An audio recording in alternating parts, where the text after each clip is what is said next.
শুধু গান নয়, গানের গল্প। সে ডানা মেলে উড়ে যায় অল্প অল্প একদিন, প্রতিদিন একদিন প্রতিদিন।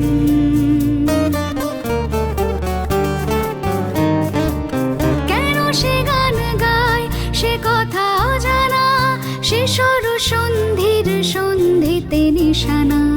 কেন সে গান গায় সে কথা অজানা, সে সরসন্ধির সন্ধিতে নিশানা। সে কাকে ডাকে কে মনে রাখে, আলো ছায়া মাখা হারানো দিন। সে শুধু গান নয়, প্রাণের স্পন্দন, যার কথা মালা হয়ে ওঠে চন্দন সুবাসে প্রতিদিন, একদিন প্রতিদিন।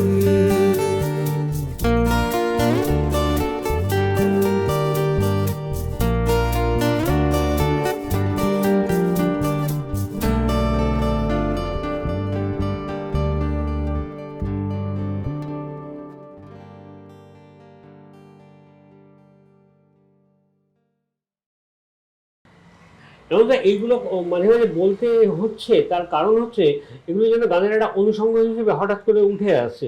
কি অপূর্ব একটা গল্প তুমি যেটা বলছিলে, যে সেই অদ্ভুত একটা অ্যাম্বিয়েন্স ক্রিয়েট হচ্ছে, একটা আবহাওয়া তৈরি হচ্ছে, যে ওই যে গ্রামে 10,000 20,000 লোক, তার অতি সাধারণ একটা মাইক, কোনো ডিম্যান্ড নেই, এখানে এইটা লাগবে ওইটা লাগবে, কিছুই নেই, শুধু এই প্রাণের আনন্দে গান গেয়ে যাওয়া।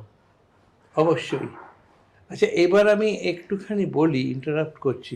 এই যে গানটি গাইলাম কোন পুরাতন প্রাণের টানে, এটা একটা অদ্ভুত গল্প আছে, কোইন্সিডেন্টাল বলতে পারো।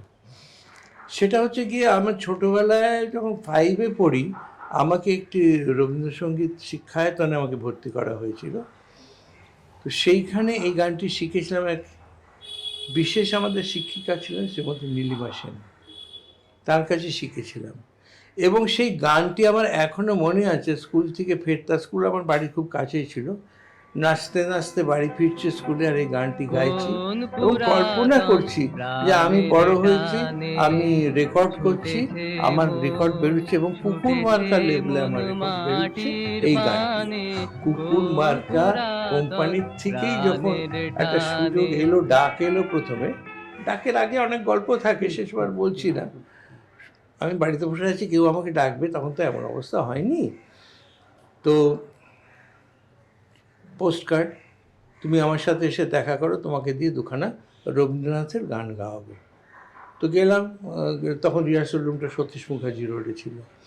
তো তিনি আমাকে, তার নামটা বলেই ফেলি, তিনি আমার সঙ্গীত জগতে আসার জন্য আমার অনেক তার অবদান আছে, তাদেরকে আমি প্রতিদিন প্রণাম করাটা উচিত আমার। শ্রী সন্তোষ সেনগুপ্ত, যার নাম এখনকার ইয়াং জেনারেশন কেউ জানে না, এনার কথা একটু পরে আসবো। তো দেখি আমার জন্য গানের লিস্ট বানিয়েছিল উনি, তখন তো দুখানা করে গান হতো এই পিঠে পিঠে। তো বোধহয় আমার জন্য 6খানা গান সিলেক্ট করেছিল, তার মধ্যে এই গানটা রয়েছে। কি অদ্ভুত একটা কোইন্সিডেন্স আর কি, সেই শৈশবের ভাবনাটা মিলে গেল। এবং সেই রেকর্ডের যে অ্যাডভান্স রয়্যালটি পেয়েছিলাম, তার থেকে আমার এই হারমোনিয়াম কেনা। এই হারমোনিয়ামের তো একটা বিশেষ ইতিহাস আছে। হ্যাঁ, এও হয়ে গেছে ওই 71 বা 72-এ এটা কেনা আমার, মানে তৈরি করে না। এই হারমোনিয়ামটার একটা ইতিহাস আছে, সেটা একটু পরে আসবো আমরা, সবটা এক্ষুনি বলছি না। আচ্ছা, আর একটা জিনিস মনে হয়, যেহেতু তুমি শিক্ষকতা করছো দীর্ঘদিন ধরে, প্রচুর ছাত্র ছাত্রী যাদের ব্যক্তিগতভাবে আমি মাঝখানে ইন্টারাপ্ট করেছি, শিক্ষকতা আমার গানের কেরিয়ারটাকে তার মধ্যে ধরেই না, কারণ আমি মোটামুটি 18 বছর 19 বছর বয়স থেকে কিন্তু আমি শেখাচ্ছি। ওরে বাবা, এতদিন ধরে! হ্যাঁ, এবং মজার কথা হচ্ছে সবসময় যে আমার কাছে বাচ্চারা শিখতে আসতো তা না, আমার থেকে 4-5 বছরের বয়সে বড় আসতো। এবং প্রথম যখন 23 বছর বয়সে একটি রবীন্দ্রভারতী ইউনিভার্সিটির অ্যাফিলিয়েটেড ইনস্টিটিউশনে শেখাতে যেতাম কলকাতার বাইরে, তখন আমার 23 বছর বয়স, তখন কিন্তু আমার কাছে 30রাও শিখতো, 33রাও শিখতো, এবং তারা অত্যন্ত ভক্তি ভরে, যেহেতু কলকাতা থেকে আসছি, আমার পা ছুঁয়ে প্রণাম করতো। আচ্ছা, এটা একটু অস্বাভাবিক ব্যাপার ছিল। না এ তো সঙ্গীত থেকেই পাওয়া, এ তো সঙ্গীত থেকেই পাওয়া। কিন্তু একটা জিনিস আমার যেটা মনে হচ্ছে, যেহেতু আমারও যেমন অনেক গুরু, সকলের নাম এই আড্ডায় এক্ষুনি আমি নিতে পারছি না, প্রত্যক্ষে বা পরোক্ষে অনেক গুরু থাকেন। ধরুন এই যার মুখোমুখি বসে আছি আমি, যার সাথে আলাপচারিতা হচ্ছে, আড্ডা মারছি, তিনিও কিন্তু প্রত্যক্ষে বা পরোক্ষে আমার গুরুরই কাজ করছেন। কারণ ওনার ভেতরে যে সঙ্গীত বলুন, শুধু তো সঙ্গীত একটা অবয়বহীন জিনিস হয় না, আর্থসামাজিক পরিস্থিতি, পরিবেশ, সব কিছু থেকে তার জন্ম হয়। সেটাও কোথাও আমাকে যেন ইনফ্লুয়েন্স করছে। যখন শুনতাম ওনার গান, সেটা একটা সময় ছিল, যখন একদিন বাজাতে এলাম সেটা একটা সময়, আর প্রাত্যহিক মেলামেশা আর ভেতরের মানুষটাকে জানা, যা খুব কঠিন একটা বিষয়, সেটাও একটা ইনফ্লুয়েন্সেরই ব্যাপার, বা আমাকে প্রভাবিত করে কোথাও। খুব সামান্য যদি চেষ্টা করি কখনো কম্পোজিশন করার বা বিভিন্ন অ্যারেঞ্জমেন্টস করার, তখনও সেই প্রভাবগুলো কাজ করে। যে সেটা মাথায় রেখেই বলছি যে কোথাও যেন মনে হচ্ছে মিউজিকটাকে এখনো খুব সেকেন্ডারি রয়ে গেল মানুষের কাছে, যেটা স্টুডেন্টদের দেখে বা তাদের মানুষের যেরকম ভাবে রাখবে, দেখো প্রকৃতি দিয়েছে। আমি শুধু মিউজিক না, মিউজিক থেকে বেরিয়ে গিয়ে একটু কথা বলছি, প্রকৃতি আমাদের সব কিছু দিয়ে গিয়েছিলেন। মানুষ মনে করে আমাদের বুদ্ধি আছে, আমাদের ইচ্ছা মতো চলবো বলে সারা পৃথিবীটাকে কেটে কুটে ভেঙে চুরে কী করছে। গতকালই পড়ছিলাম যে অ্যান্টার্কটিকার যে অবস্থাটা খুব খারাপ, এটা মানুষের কারণেই হয়েছে। গ্লোবাল ওয়ার্মিং কিছুটা প্রাকৃতিক কারণে এবং অনেকটাই মানুষের কারণে হয়েছে। এই গান বাজনাটা ঠিক তাই হয়েছে। আমরা সমগ্রতার সাথে মিলে আমাদের সমাজ যে রাস্তায় চলছে, বা কি বলবো, ইতিহাস যেভাবে চালাচ্ছে, তার সাথে আমাদের সব কিছুই পরিবর্তন হচ্ছে। খাওয়া দাওয়ার অভ্যেসও পরিবর্তন হয়ে গেছে, জামা কাপড়ের অভ্যেসও পরিবর্তন হয়ে গেছে।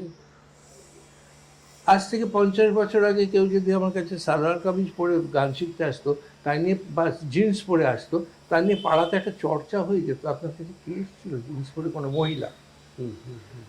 স্ট্রিক্টলি শাড়ি, আগে ফ্রক তারপর শাড়ি। সেটা যেমন পরিবর্তন হয়ে গেছে, আমরা তো এখন স্টাইলিশ করে এমন এমন পোশাক পরে, কিছু বলার নেই। এখন একটা ব্যাপার হচ্ছে যার যেরকম তার সেরকম। সেই ইনফ্লুয়েন্সটাই মিউজিকের মধ্যে কাজ করছে। সেলফ ক্রিটিসিজম যেমন ছিল আগে, আমরা বাইরের ক্রিটিসিজমটাও ছিল, এটা কিছুটা কিন্তু দরকার। লোকে কি বলবে এটা বেশি মাত্রায় দরকার নেই, কিন্তু এখন সেটা একদম হয়ে গেছে। লোকে কি মনে করবে করুক কি, সুতরাং গানটাও লোকে কি মনে করবে করুক কি। এখন এসে গেছে, এখন আমার গানকে আমি ডিজিটালি সুরে বানিয়ে ফেলতে পারি, বেশিরও গানকে আমি স্টেজে বসেও সুরে গাইতে পারি। গান গানটি গান গানটি গানটি গান গানটি। আমরা এতক্ষণ না অনেক সমষ্টিগত কথাবার্তা বলছিলাম। সমষ্টিগত মানে যাতে হয়তো সমষ্টি যদি একটু উপকৃত হয় বা আমরাও সেই সমষ্টির গোষ্ঠীভুক্ত, কিন্তু একটু নিজের কথা শুনি, যেটা তুমি প্রায় বলতে চাও না আর কি, মাঝে মাঝে তোমাকে খুঁচিয়ে বলাতে হয়। যে তোমার ফার্স্ট কম্পোজিশন, মানে আমার পেশাগত দিক থেকে বলবো, না কি আমার শখের, আমার প্রথম ইন্সপিরেশন কম্পোজিশনের? না তোমার দুটোই একটু একটু করে শুনবো, মানে একটা তোমার ইন্সপিরেশন আর একটা পেশাগত প্রথম এক লাইন করে শোনাবো। আমার ছোট যখন ক্লাস 8-এ পড়ি, আমি বললাম তো এই ব্যাপারে একটু বেশি পাকামি ছিল। স্বরলিপি তোলার পর থেকেই স্বরলিপি লেখাটা শুরু হলো। স্বরলিপিটা লিখবো কি দিয়ে, একটা তো কম্পোজিশন করতে হবে। গানে সুর করার খুব ইচ্ছা, কিন্তু কথা পাবো কোত্থেকে? তখন পাগলের মতো ওই মেলোডির সামনে দাঁড়িয়ে দাঁড়িয়ে গান শুনতাম। আচ্ছা, আমাদের রাসবিহারী মেলোডি। পুজোর সময় ওখানে তারা কল্পনা করতে পারবেন না, এত ভিড় হয়ে যেত, লোকে ঢোকা বেরোনোর জায়গা থাকতো না। তো কথা কোত্থেকে পাবো? যেটা খুব মন থেকে চাওয়া যায় সেটা পাওয়া যায়। আমাকে একজন মাস্টারমশাই পড়াতে আসতেন, তিনি একদিন বলে বসলেন, তিনি আমার সাইকোলজিটা খুব বুঝতেন। তুমি গানে শুরু করতে পারো? হ্যাঁ পারি। পড়েছো কখনো? আরে না পড়িনি, তুমি কথা বলেই করতে পারি। তো উনি একটা কথা দিয়ে গিয়েছিলেন, আমার একটি লাইনই মনে আছে, আমি একটুখানি গিয়ে এটা কোন ক্লাস একবার শুনে নি? ক্লাস 8। আচ্ছা, হ্যাঁ। নীড়ামি বেঁধেছিল ছোট্ট নদী ওই পারে, ঝরা পাতা দিয়ে শেফালিকা বনে নীড়ামি বেঁধেছিল, নীড়ামি বেঁধেছিল। তখন মনে আছে এই গান বেরিয়েছে, রূপের ওই প্রদীপ যে, এর প্রভাব পড়েছে। এরপরে আমি ক্লাসিক্যাল গানে খুব একটা উৎসাহী ছিলাম না, পালাতাম ক্লাসিক্যাল গান শুনে। কিন্তু সে বড় করে ঘটনা বলছি না, আমার কাকা ছিলেন খুব গান বাজনায় উৎসাহী, তিনি জোর করে আমাকে ক্লাসিক্যাল গানে আসলে নিয়ে যেতেন। তো একবার সেখানে আমার শ্রদ্ধেয় শ্রী এটি কানানের মারু বেহাগ শুনে আমার জীবনটাই এক রাত্রে বদলে গেল। যে এরকম ছিল তো মারু বেহাগ রাগটা,